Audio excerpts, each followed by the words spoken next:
But I'm just so glad that you're so busy and you're so happy. Di ba? At hindi ka lamang all of the above. Now you're a midnight girl. Ah, diba? Ako po si Midnight Girl, Vicky. Sabi mo, sige nga, anong isang midnight Okay, girl? ang Midnight Girls, Tito Boy, storya siya ng 4 na babae na nakipagsapalaran sa Japan.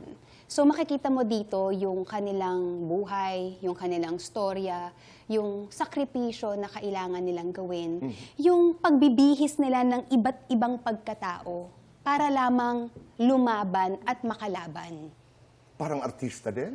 Oh, you yes. inhabit characters, you know, for you to be able to portray. Parang there's diba? always a persona, there's always a role that you have to portray. But with them, with these girls, nanggagaling sila kasi kailangan nilang mag-survive, hindi lang para sa mga sarili nila, pero para sa mga mahal nila sa buhay. Kadalasan, at para sa mga pangarap nila. Tama. Mga pangarap nila, kadalasan para sa anak, para sa pag-aaral ng kapatid, para sa buong pamilya.